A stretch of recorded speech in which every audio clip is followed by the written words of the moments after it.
Matthew chapter 9. And he entered into a ship, and passed over, and came into his own city.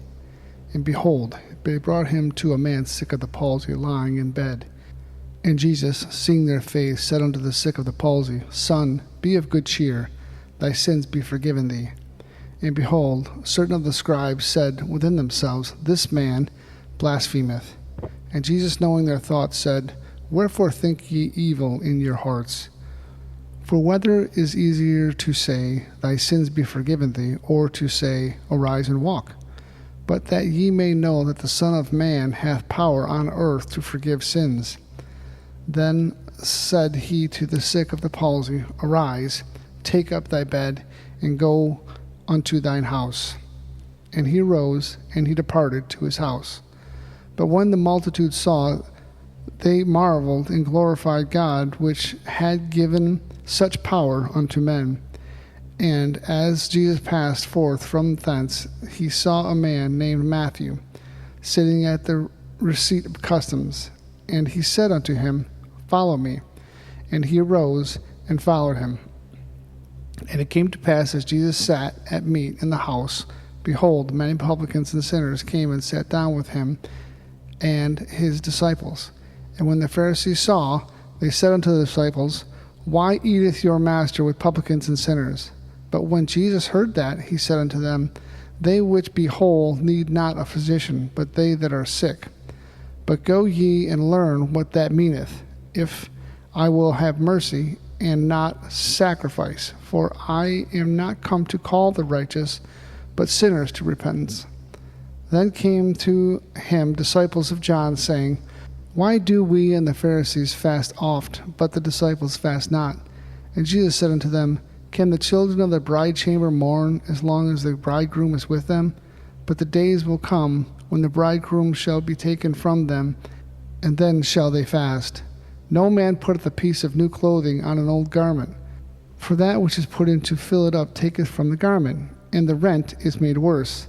Neither do men put new wine into old bottles, else the bottles break, and the wine runneth out, and the bottles perish. But they put new wine into new bottles, and both are preserved. While he spake these things unto them, behold, there came a certain ruler, and worshipped him, saying, My daughter is even now dead, but come and lay thy hand upon her, and she shall live.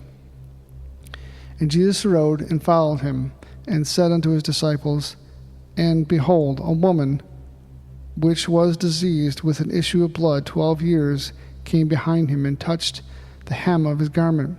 For she said within herself, If I may touch his garment, I shall be whole.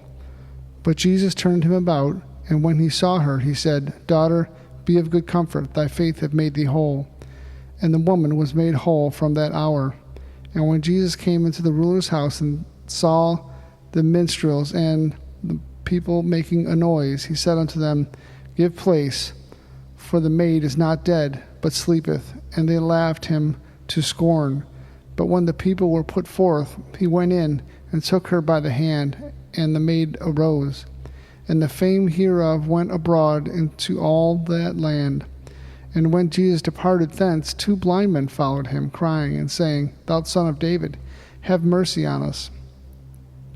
And when he was come into the house, the blind men came to him, and Jesus said unto them, Believe ye that I am able to do this? They said unto him, Yea, Lord. Then touched he their eyes, saying, According to your faith be it unto you. And their eyes were opened, and Jesus straitly charged them, saying, See that no man knoweth it. But they, when they were departed, spread abroad his fame in all that country. And they went out, behold, they brought to him a dumb man, possessed with the devil. And when the devil was cast out, the dumb spake, and the multitudes marveled, saying, It was never so seen in Israel. But the Pharisees said, He casteth out devils through the prince of the devils.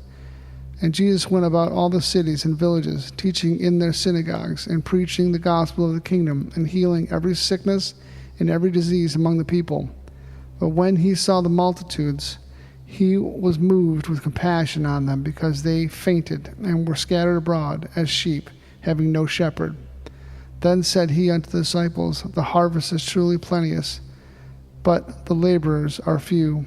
Pray ye that the Lord of the harvest, that he will send forth laborers into his harvest.